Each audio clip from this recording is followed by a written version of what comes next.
It's impossible to talk about Ridley Scott's All the Money in the World, which deals with the 1973 kidnapping of the 16-year-old grandson of oil tycoon John Paul Getty, without taking into consideration the extraordinary events surrounding the last-minute replacement of the film's second leading actor.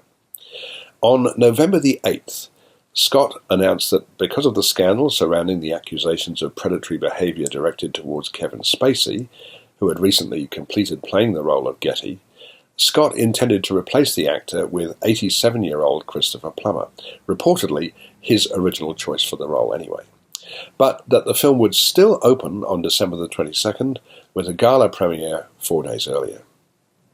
Exactly 41 days after Scott made his surprise announcement, the film screened for the Australian press. That's quite something. But what makes this story really interesting is the fact that Plummer's hastily shot scenes are the best in the picture. Who knows what Spacey would have been like in the role, but Plummer, who bears a passing resemblance to Getty, nails the character of the miserly obsessive, described as the richest man in the history of the world, a man who would rather pay millions of dollars for a rare oil painting than ransom his grandson.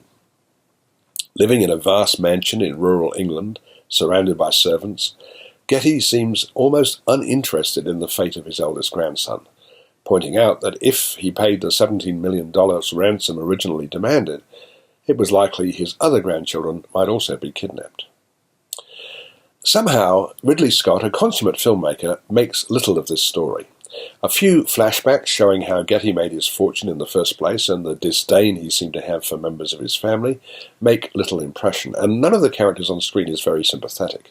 Even the hapless John Paul Getty III, played by Charlie Plummer, who is no relation to Christopher Plummer, who was kidnapped in the middle of Rome in July 1973, was taken south to Calabria, where he was hidden for 5 months until a ransom, nothing like the original sum, was finally paid. This character is, as written in David Scarpa's screenplay, based on John Pearson's book, someone with really little depth. When the ransom isn't paid, one of his ears is sliced off in a gruesome scene and mailed to a newspaper in an attempt by the kidnappers to concentrate the minds of the Getty family. But even this event lacks the impact you'd expect. One of the kidnappers, played by Romain Duris, seems kind and tries to help the boy.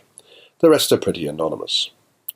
On the other hand, apart from Getty himself, there's Gail, Michelle Williams, the boy's concerned mother, whose ex-husband is a hopeless addict, and Fletcher Chase, Mark Wahlberg, the operative hired to try to get the boy back. As kidnap thrillers go, despite or more likely because this is a true story, it seems strangely unengaging.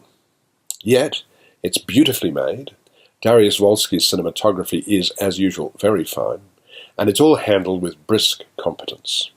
These are commendable qualities, but we've come to expect more from Ridley Scott, and the change of lead actor can't be blamed since the scenes with Plummer have on the whole more energy and more passion than the scenes without him. All the Money in the World is a curious film, and one of the most curious things about it is the fact that, unusually for this sort of fictionalized true story, there are no end credit photos of the real characters. As a matter of fact, Getty III, who until his death in 2011 at the age of 54 lived most of his life in England, was an ardent movie buff. He donated generously to the British Film Institute and was, as a reward, given access to rare films for his private enjoyment.